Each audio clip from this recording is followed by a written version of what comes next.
I don't know why, but for some reason I feel like I messed myself up because I really wanted to have like this really cool, like, my name is Mike, welcome back, but Tech King Mike is in the name, so it is what it is. But anyway, so guys, let's talk about some news, shall we?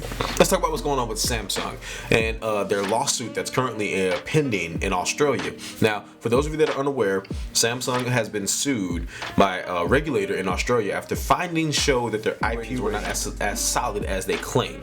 Now, the thing is, Samsung is partially not at fault for this, but they are on the same side of that, on the other side of that coin, extremely at fault for this. And here's why.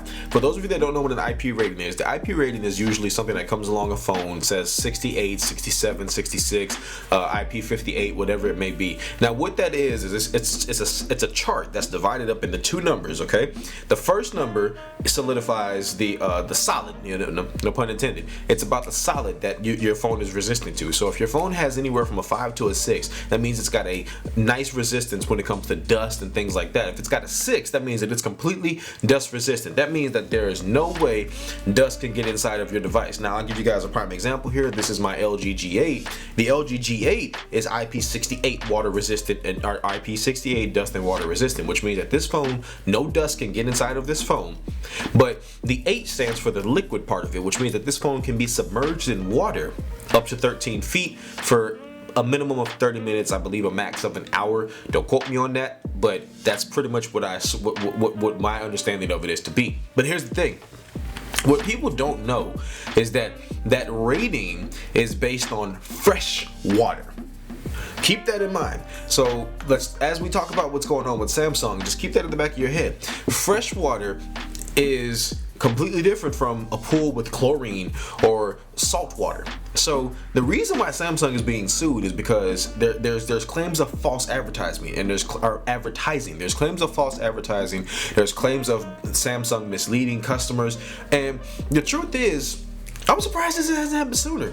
I'm really surprised this hasn't happened sooner. And the reason why I say that is because if you think about it, Samsung has been advertising devices since the first S8 with the Infinity display, the first the first Infinity Edge display that they came out with. Samsung has been advertising their devices with images of them underwater, with images of them at the beach, with images of them, representing the water. You know how, you guys remember the advertisements. I'll throw one up so you guys can see if you forgot. But Samsung has been doing this for a long time. They've even gone so far as to be so bold as to put advertisements up with someone holding the phone underwater, a professional, what looks to be a professional swimmer holding the phone underwater. But what people don't understand is that chlorine and the salt in salt water can actually damage your device. Okay, so let's say you're somebody like me and you live in Florida. I went to the beach about a month ago with my family when they came to visit, and lucky for me, I had a LifeProof case on my phone.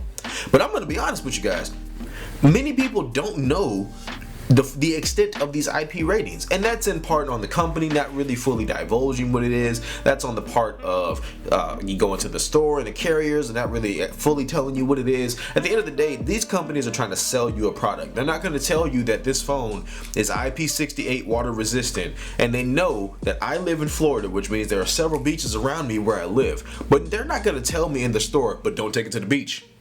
Because then what's the purpose of me buying it? Let's just think for a second, people. What's the purpose of me buying this phone if I can't take it to the beach to take pictures of my family at the beach? It just makes no sense. Same thing with Apple. Apple's charging $1,400 for their top tier iPhone XS Max. Samsung is charging $1,600 for their top tier Galaxy S10 Plus. That's not even the S10 5G models.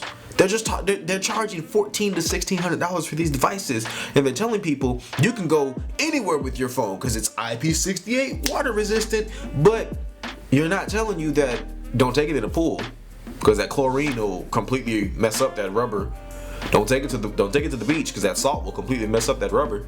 And here's the crazy part that a lot of people don't know. If you go to a channel called J-Rig Everything, there's a guy over there that pretty much breaks down devices. Every device that comes out, for the most part, he breaks it down. And here's the crazy part. You can see when he breaks down the phone. This phone, right? This LG. I'm using my LG G8 right now. It's been in my pocket for a while, so that's why I keep pulling this up. But you can see when you look at this phone, okay? You can see that there's no way without using a heat gun like he did to pry the phone open, right? Check this out though. Inside of this device, there are tabs all over it that if water does get inside and damage the device, guess whose fault that is? It's not the manufacturer's fault, it's your fault. Now you might think to yourself, well, how am I supposed to know how long the phone can stay in there? How am I supposed to know how long or how deep the phone can go? Well, the only thing I can tell you is the same thing that somebody would probably tell me. Google it. Because the manufacturers are not necessarily gonna say the manufacturer. The carriers are not gonna tell you.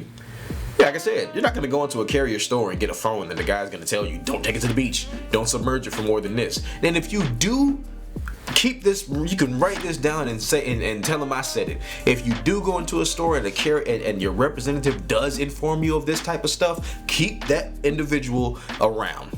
I'm telling you, if they move to T-Mobile, you need to move with them.